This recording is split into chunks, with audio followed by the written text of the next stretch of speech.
So for today's bonus episode, I decided that I was going to go through Metal Gear NES, which is effectively non-canon, but still mostly the same story as the MSX game.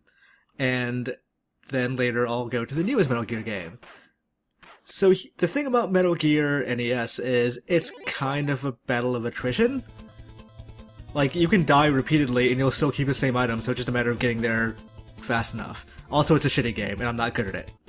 So I figured what we're going to do is, while I'm playing this game, and I'm not really paying attention to it, we will go through the entire Metal Gear story in chronological order. And I have notes here, and it's like pages and pages of notes. So, we'll start with this.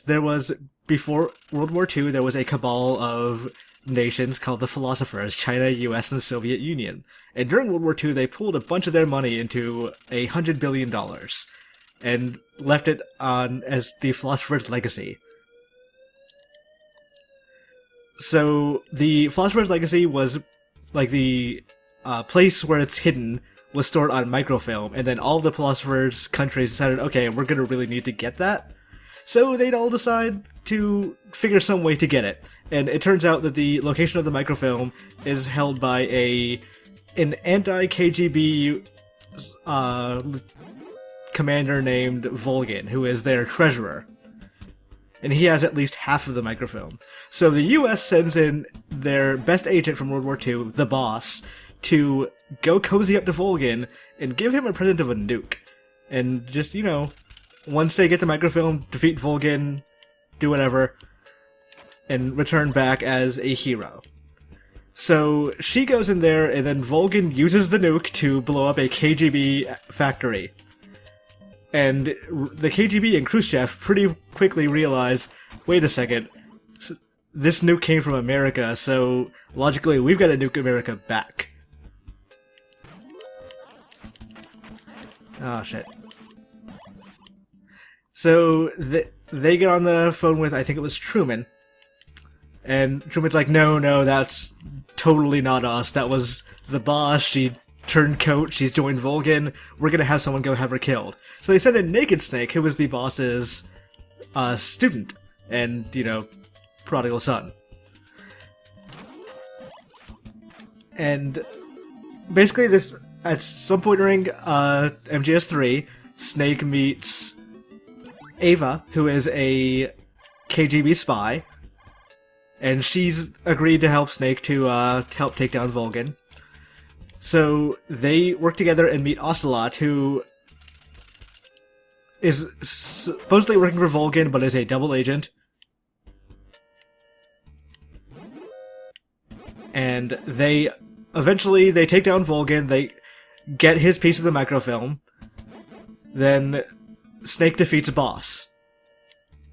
And after he's, rewarded the title of Big Boss and, everything's great and amazing, he finds out from Ava, who turns out was a spy for China, or defected to China,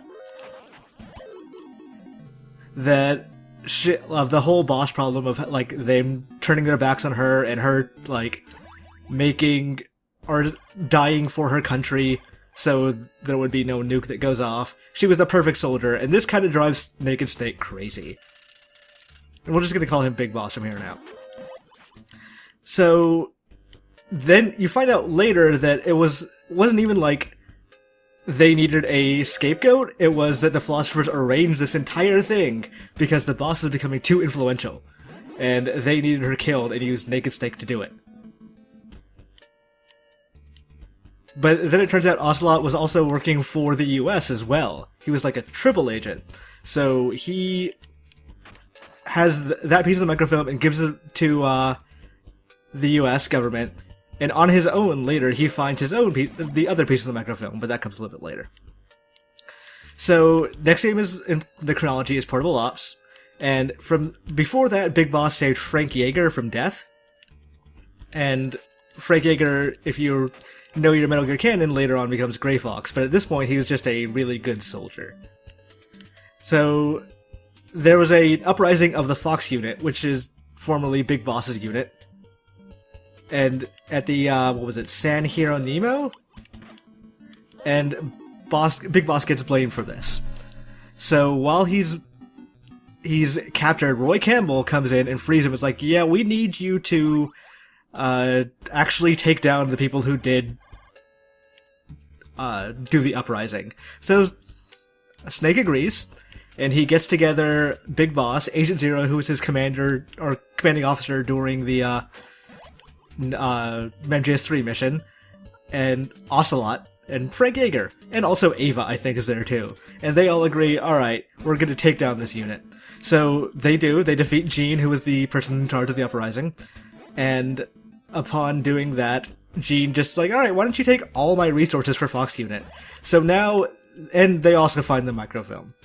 So now they have $100 billion and a ton of resources, and don't know, like, the whole thing was a, plot from Ocelot to bring the CIA director out, because everything's a plot. And they got the CIA director out, and that's where they get the microfilm from. So, after this, you find out that the whole, like, Ocelot was not the only person that did the plot. Like, Major Zero also framed Snake, just to get their hands on that microfilm. At some point after this, Snake goes into, okay, never mind. I need to go a little bit back, because the Ocelot and Major Zero decide that the, I'm not paying attention to this game at all, that the philosophers no longer work, but they like the idea of the philosophers. Oh shit, I think I entered the wrong truck. And so they decided to make an America-centric philosophers, except call it the Patriots. So the Foxhound becomes the official U.S. Army unit because the Patriots are controlling everything. At some point, Big Boss gets hit by an explosion, and then in the explosion, he goes into a coma. Major Zero's like, well, shit. Big Boss is our leader. We need to do something about this, because what if he never wakes up? So he uses Big Boss's DNA and uses Ava to create children of Big Boss by basically cloning him. And he creates 2 imperfect clones, Solid and Liquid, and then creates 1 perfect clone, Solidus. Solidus isn't going to come back for a while, but, you know. So, at this point, Big Boss is like, wait a second, you guys took my DNA, then cloned me, and now you're being kinda evil like the people we tried to stop, so I'm leaving the Patriots. So, this is where Peace Walker starts. Snake has left, the Patriots and his $100 billion army, and is, decides to create a Soldiers Without Borders mercenary group. And eventually a girl named Paz and a CIA director just, like, come up to him. It's like, yeah, we need your help. There's an uprising and we need to stop it. And Snake's like, no, fuck that. That's not my thing. Then Paz, the little girl, shows him a tape of, or lets him listen to a tape of a recording of Big Boss. Or not Big Boss, regular Boss. With a fairly recent song being played. So Snake's like, well, I should probably go check this out then. I need to enter this truck. Yeah. So he goes to check it out, and it discovers that they're making a U.S. Army is making a new Metal Gear that reacts on its own with its own AI to enemies. And it does this because they rebuilt the boss as an AI to control it. So if there's ever anything that needs nuclear retaliation, the Metal Gear will just launch. And the Metal Gear's named Peace Walker, by the way. So Snake goes to go take this down, but a villain named Coldman decides to go ahead and test it by sending the, or just making it think that a launch has been detected, and it tells NORAD that the Soviet Union has launched a thing. So Snake has to use his position as Big Boss to tell the US government, hey, don't believe that NORAD signal. It's incorrect. So they don't believe him, but the boss AI ends up stopping itself and diving itself into Lake Nicaragua to stop the nuclear launch. So they kind of backfired on that one. So Big Boss figures, hey, any place that would build a Metal Gear to do this is shitty. We need to build our own nation. So he decides to make his own nation called Outer Heaven and make his own Metal Gear. So Big Boss goes like back to warfighting and like goes back to the US to look over to make sure they don't catch on to him, and becomes the head of the Fox unit. At this point, Solid Snake's old enough to fight in the Gulf War, and Liquid's in the Special British Forces, and he gets captured in Iraq and gets kinda crazy from this capture.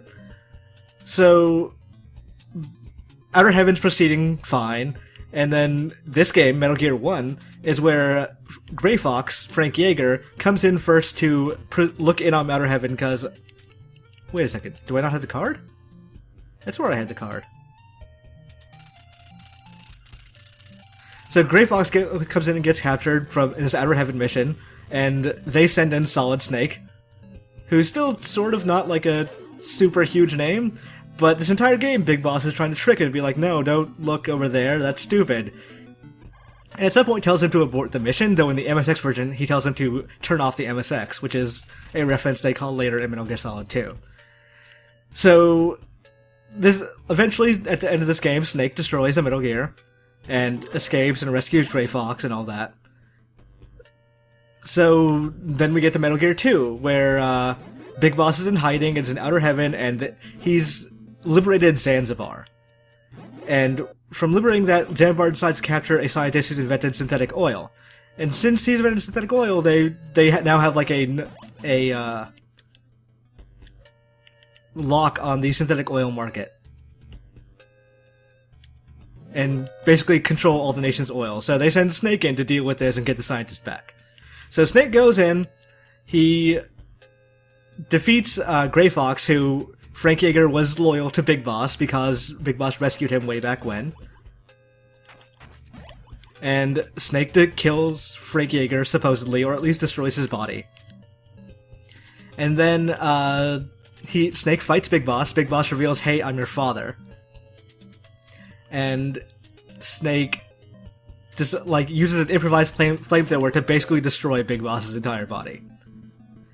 So then Snake escapes, and as far as we know, Big Boss is done, Outer Heaven is done. I wonder why I wasn't getting through that door. And that's the end of MGS2. Then, so, Big Boss's body is completely destroyed, and Major Zero, like, takes it and, like, grabs DNA from it to make a whole new clone army, and then keeps it around and tries to heal it with nanomachines because he's sentimental about Big Boss. And Ocelot's kind of like, wait a second, that's really fucked up. We can't waste our, like, resources on this guy that's tried to kill us multiple times. This is super weird, I should be able to get in there.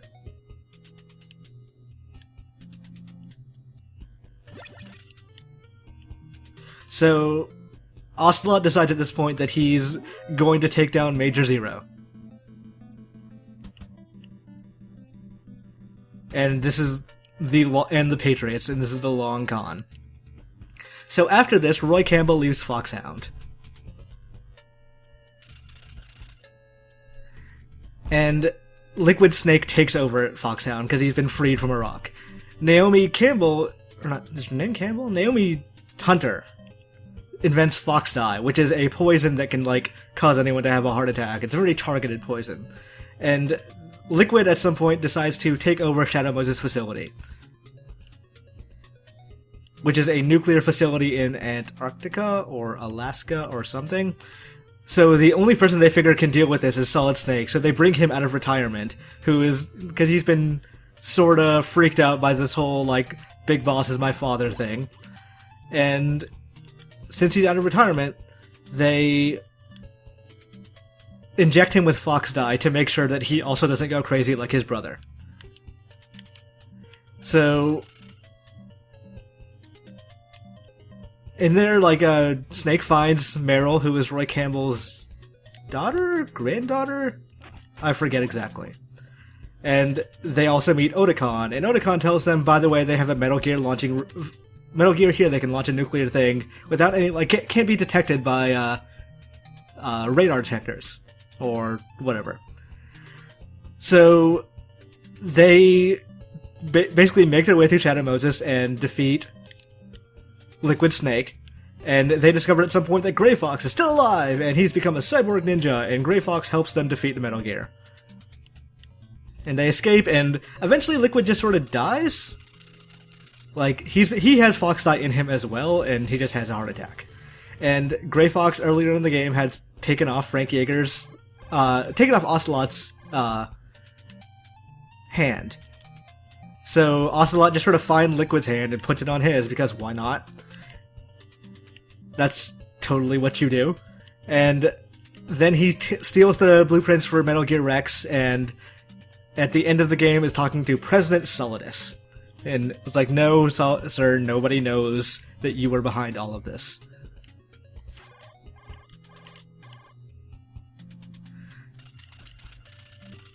I don't know where I'm going. That door should have opened. Oh well.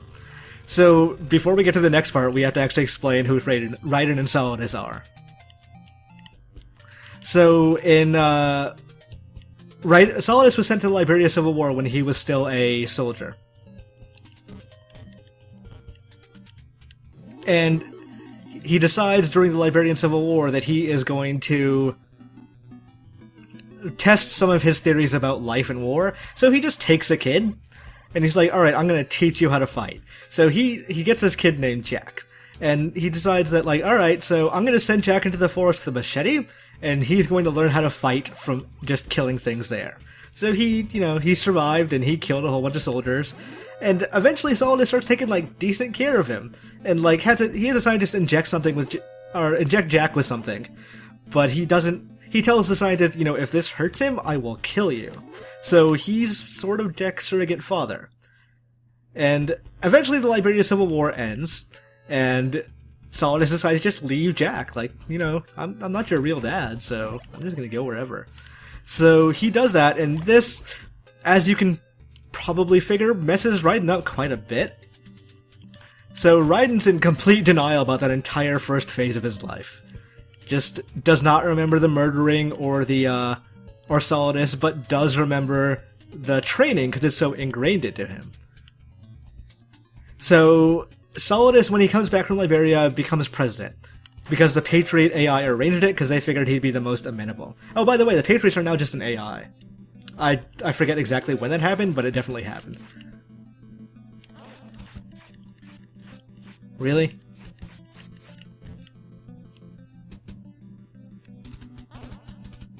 So, the Patriot AI arranged it, and Solidus at this point was only 21 years old? No, 28. 28 years old. I feel like these trucks and doors are changing. Oh, no, wait, that was the, key door. Reading this and also remembering the parts that I, didn't write down, and then playing this game is it's a real balancing act. So Solidus becomes the president. At some point, when he arranged Shadow Moses, somebody involved with Shadow Moses wrote a tell-all book, and Solidus is like, shit. And so he resigns the presidency and goes into hiding. Like, he wanted to take down the Patriots, but now he can't because he's no longer the president and had to resign in shame. So he built the army, the Sons of Liberty, to help take down the Patriots, and goes into hiding, and then at some point the Patriots arrange for a female spy to meet Jack because they know he's a big star in Foxhound, and they think they're aware of his arrangement with Solidus. So she meets Jack and they fall in love, but her whole thing is she's designed just to create drama in Jack's life. Or not designed, but her mission is to create. So that's why she's like this huge Omega bitch during Metal Gear Solid 2, is that she's there just to constantly cause him consternation. So Solidus starts an uprising on a decontamination tanker. A decontamination rig, and Foxhound sends in Raiden. So because he's their best agent. So Raiden and Snake meet each other there, because Snake has been part of an anti-Metal Gear group called Philanthropy. And Snake went into hiding because when trying to destroy a black market Metal Gear Rex, Ocelot ended up stealing, or Metal Gear Ray, rather. Ocelot ended up stealing it, and then now he has several Metal Gears, and they blamed Snake for it as a terrorist. So Snake is now going under the pseudonym Pliskin. So they meet Snake in the decontamination rig, and Snake and Raiden plant a virus in the Patriot AI. But in doing this, Snake is eventually captured. And the Major Zero's Patriots AIs reveal that they arranged this entire mission because it's exactly like Shadow Moses, and they want to create a new Solid Snake in Raiden. So, now we've gotten that far. Solidus and Raiden eventually confront each other, and Solidus tells Raiden everything. And Raiden's like, shit, really? And kills Solidus. So, former President of the United States dies.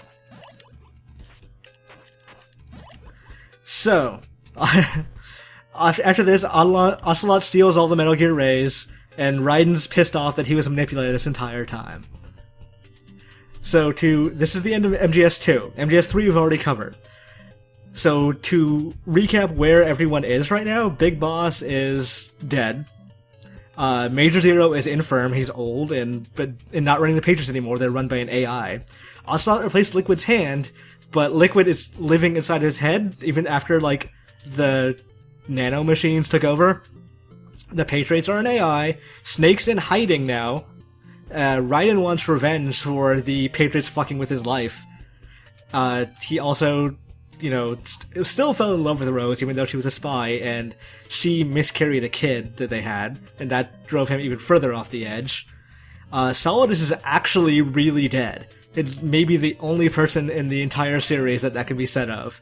Ava is still alive, and, Ocelot is running the world by owning, like, the 6 biggest PMCs, the ones that aren't owned by the Patriots. So the UN calls in Snake. Again, who they feel is the only person that can stop Ocelot. So he gets close enough to... Oh, well, there's one thing I forgot to mention way back in Metal Gear Solid 1. Naomi injected Snake with Fox Dye. Because she thought Snake killed Frank Yeager, but did not realize that he survived as a cyborg ninja. So, Snake, by Metal Gear Solid 4, realizes he's going to die, and that Fox Dye is mutating inside of him. But he can, like, at some point in a year, it'll become a human weapon. And everyone he comes near, he'll contaminate. So, he's basically suicide missioning this assassination against Ocelot. So, eventually, Ocelot gets his hands on Big Boss's body that Ava has been protecting. Because he needs it for the biometric data that unlocks all the nanomachines in the world and gives them his control. So eventually he controls every soldier in the world because nanomachines. So they get that, and eventually Snake has a plan to go confront Ocelot on his ship, and they implant a virus that destroys the Patriots AI and destroys all nanomachines in the world. And then Snake and Ocelot, who's still convinced he's Liquid, manage to... they have a fistfight on top of the tanker. And you find out later that Ocelot was originally... The whole Liquid thing was a ruse, that he convinced himself using nanomachines that he was Liquid to fool the Patriots, because he was acting against them. But then at some point he had a psychotic break, and then actually believed he was Liquid. So during that fistfight, even though there were no more nanomachines in the world, he was still convinced. So that's the end of MGS4. Also, at some point, Raiden became a cyborg ninja. So, okay, not actually the end of MGS4, because Snake, realizing he only had a year to live and was going to become a biological weapon, decides to kill himself. So, as he's sitting in a cemetery at Big Boss's grave... Really? This still isn't open? He is confronted by Big Boss, who has Major Zero. And Big Boss like, what? I clearly saw your remains, and it was the biometric data was used to unlock nanomachines. And it turned out that it was actually Solidus's remains, and biometric data worked because Solidus was. I wonder if I can have to equip the keycard or something.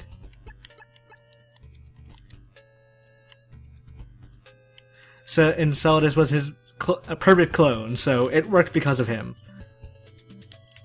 So Big Boss stops Snake from committing suicide and explains basically the entire story up until now. About Ocelot and the Fox Die and the Patriots. I did have to quit the key card. That's super stupid. And the whole thing was, even though him and Zero disagreed, the Patriots, they still had the same goal. They wanted to have a world where, you know, they loved America so much. But Big Boss wanted soldiers to rule the world, while Zero wanted to control the world himself. So he shuts off Zero's life support and, like, hugs his friend until he dies. And then it's revealed that, by the way, Snake, you're not going to become a living weapon. Because the UN injected you with a special Fox Die, which cancels out existing Fox Dies, but heals Snake. So it canceled out Snake's, but by being near him by proximity, Big Boss killed himself.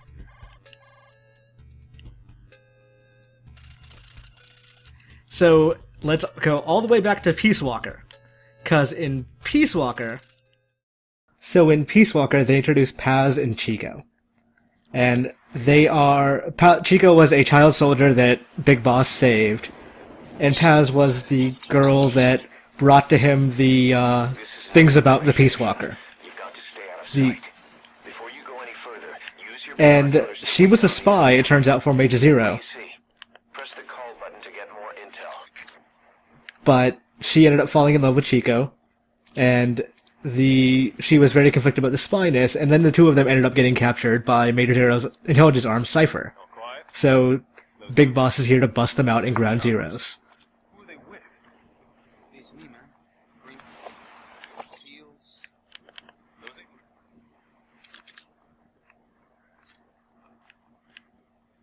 That's what saying.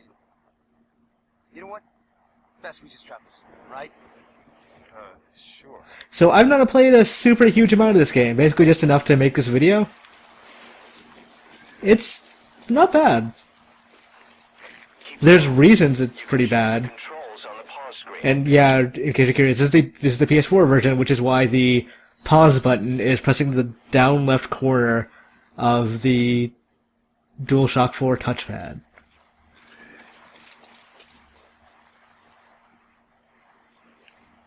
I imagine the PS3 and PS3 versions don't look as good. Though it's hard to tell from this one because it's not running at max settings, I guess, because I had to record it. To climb an obstacle, press the action button. So we marked that guy up there, and we're going to go after him.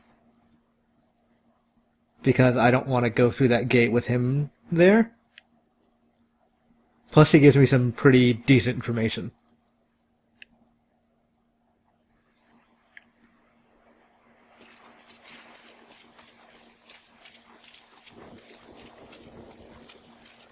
So compare and contrast this to what you just saw of me playing Metal Gear NES, and it's not actually that different.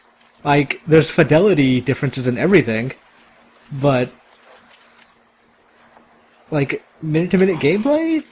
Or structure, I guess, is not that different. Spit it out. The map has been updated.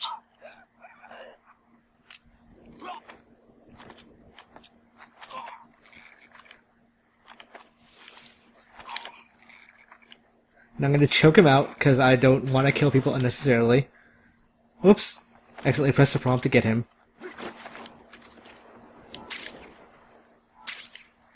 I don't want his gun, I want my gun, because I have a silencer.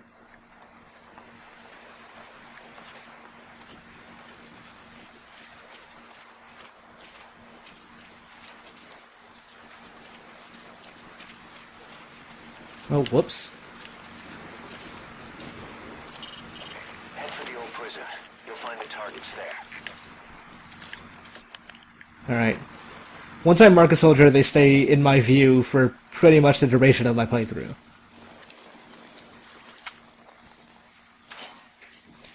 Now head east to the old prison area. You can bring up the target's location on your iDroid. And that's where I'm going, the old prison area.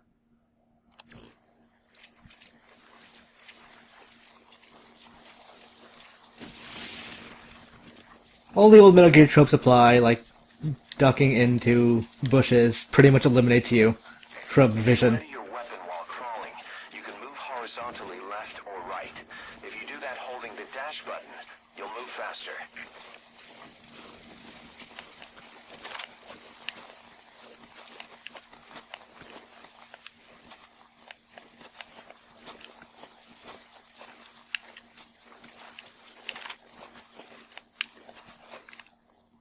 Nope, I have no idea what they mean by that.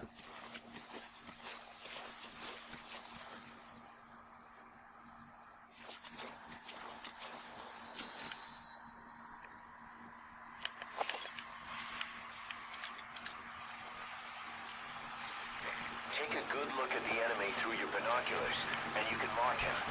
Marked enemies can be sensed when nearby, even if there's a wall between you and them. But it only works if you stop and take the time to focus your attention. This helps you maintain situational awareness. So the guy talking to Snake is Kazuhira Miller, Advice. who is his partner in Soldier Sans Frontiers.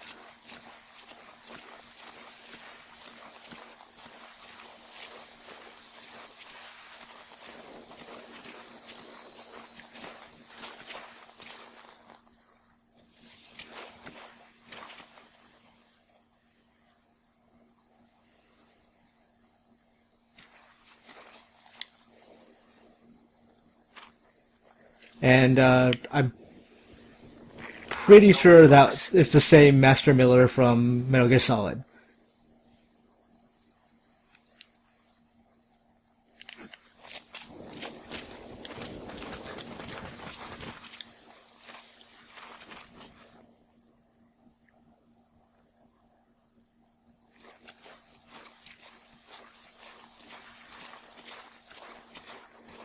As far as I can tell, no dogs in this game, so that puts it above Metal Gear NES.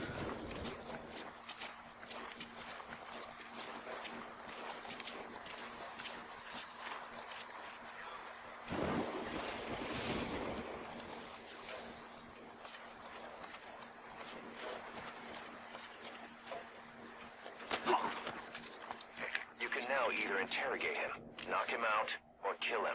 His life is in your hands. I'm gonna knock him out.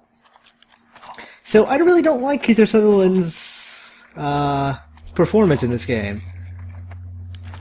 It feels like he's reading lines without You should move the bodies of any enemies context somewhere for out it. of sight.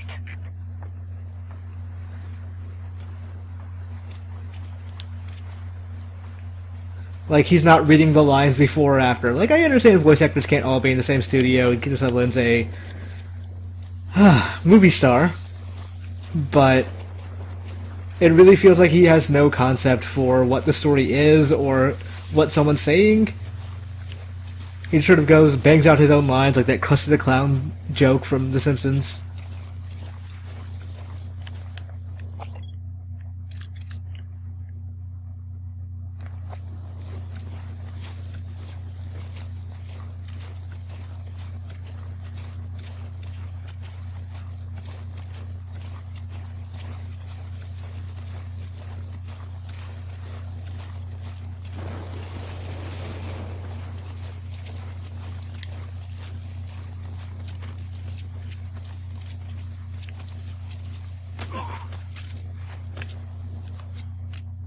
Spit it out.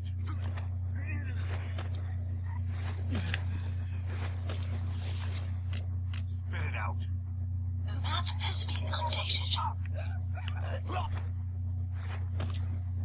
Gonna try and choke him out somewhere a little less conspicuous. Okay, this isn't gonna work.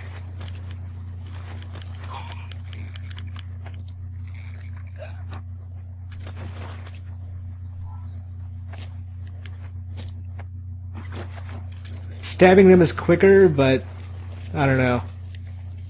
After MGS3, I kind of don't like killing people.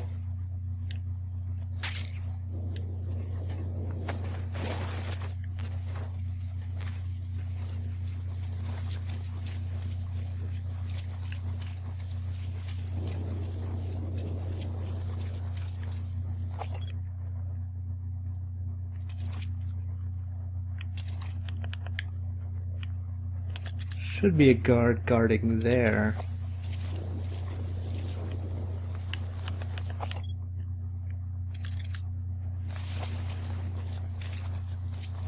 That's the old prison area. The targets are there.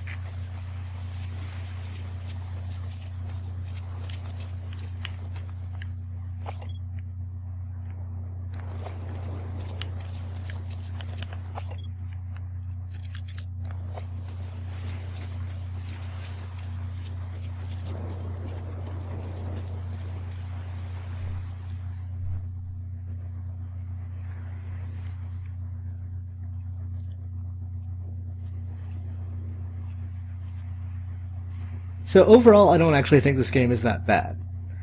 There is a major problem, though, which we will get to at the end of this video. But it's something that basically ruins the entire game. And goes very, very far towards ruining the entire series.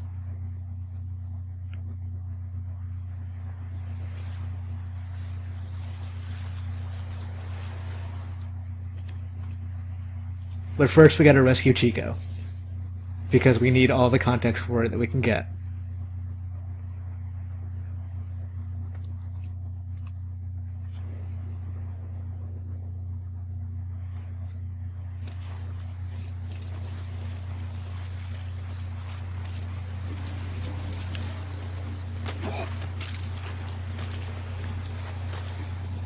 Ignore me.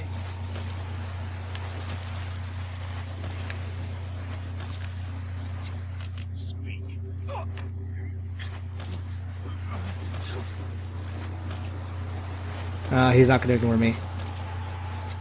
Spit it out. The map has been updated.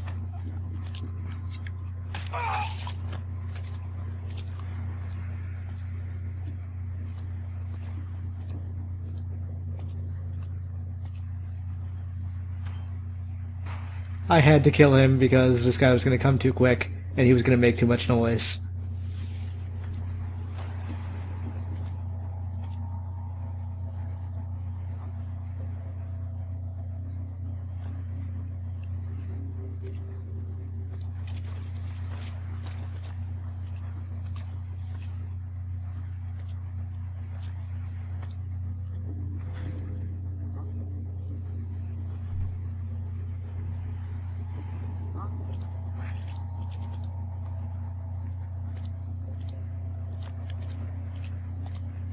Hi. Spit it out. The map has been updated. You get to live.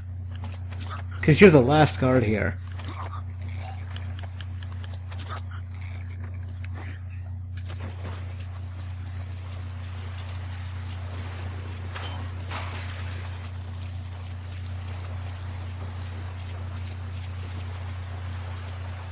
Alright, this one's Chico, so...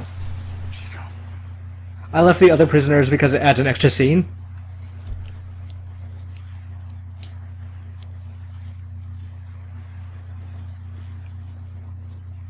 You can free them if you want to, but...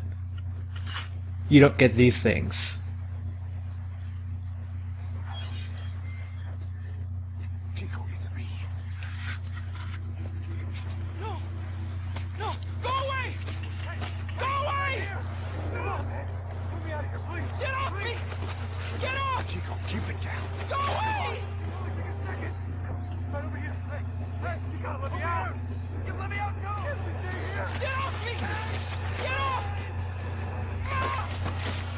So Chico's going through some shit. Chico, calm down. Calm down. Don't fight it.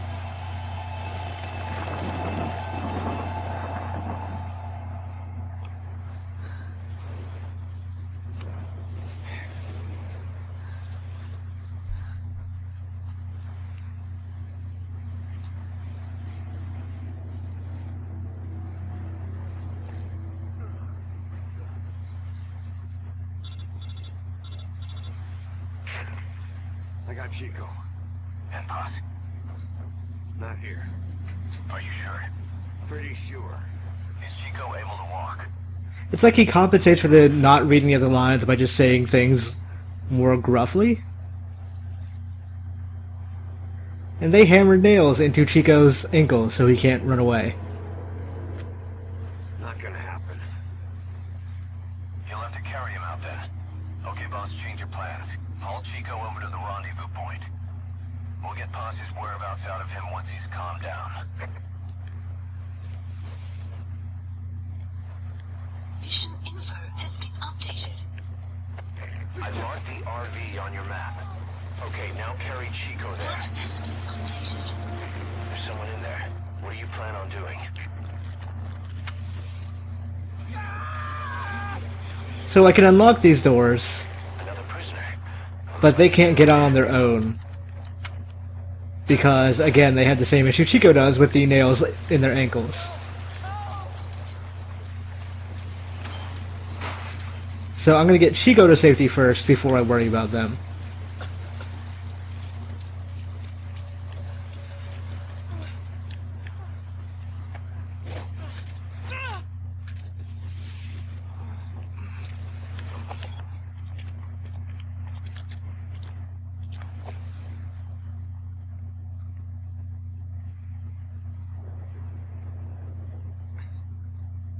There's another guard. There he is.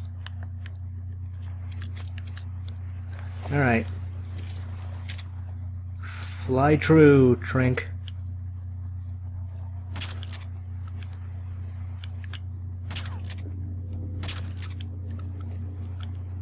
There we go, headshot. That only took 4 bullets. Or 4 Trinks. So, this is the second guy we're gonna have to kill. Spit it out. The map has been updated. And the reason we have to kill him is if we knock him out, it takes just long enough for me to get Chico to the LZ and come back for him to wake up and then freak out.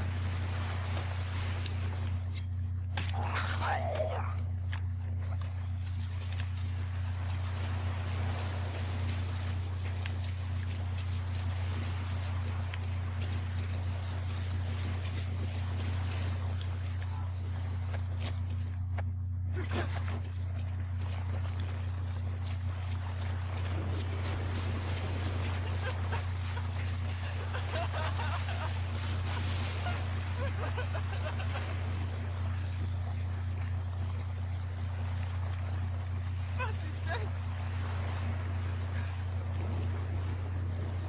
They killed her. In front of me.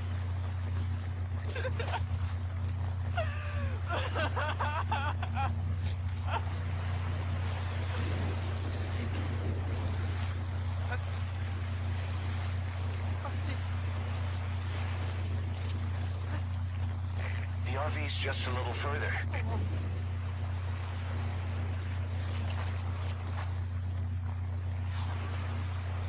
No! I wish I was dead. I'm sorry. I'm sorry. I'm so sorry. Great. You reached the RV. Put the target down for a minute. How's he doing? So that's foreshadowing for what's going to be a very monstrous twist. Chico, where's Paz?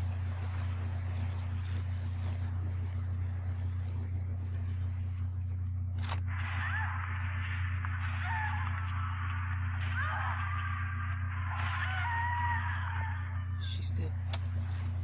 When was this recorded? She's dead.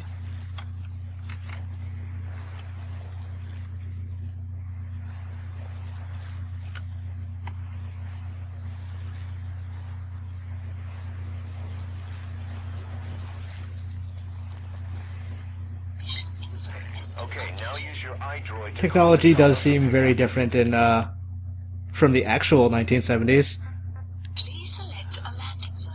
Landing but zone I guess he has $100 billion, so maybe he could just, you know, Roger that chopper room. go ahead as he sees fit. Way now. The chopper's gonna take a few minutes to get here.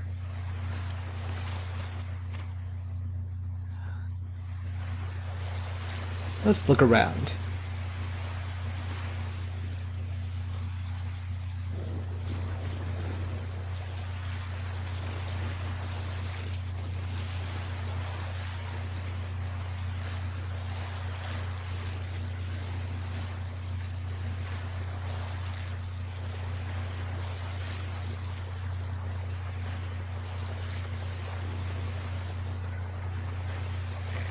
This is Morpho, arriving shortly at LZ.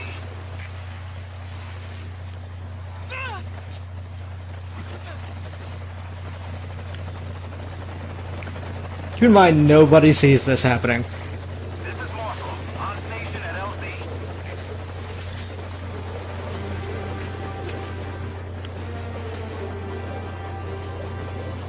Put the target on the chopper.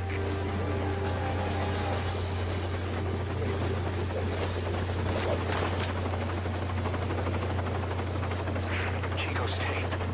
Think it could give us a clue to Paz's location? Use your iDroid to listen to it.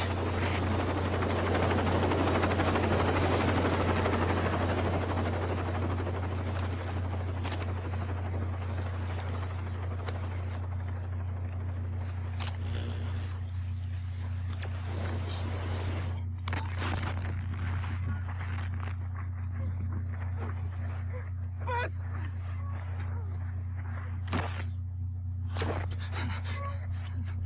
On your feet. Okay. Chico was taken out of his cage. Did he leave the tape recording while he was being moved? Paz might be up ahead.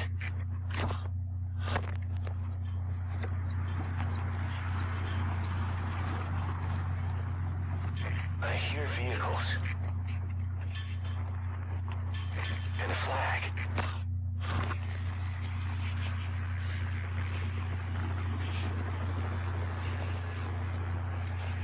Must be near the heliport.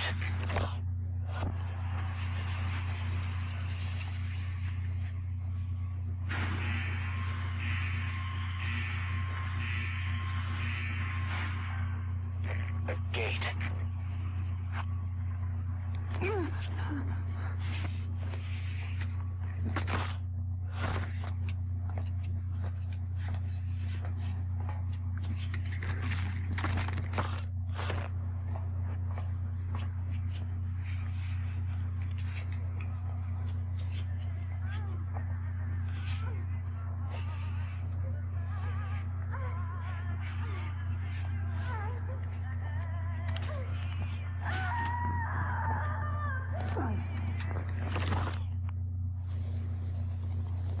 Chico left the tape on record while he was being moved.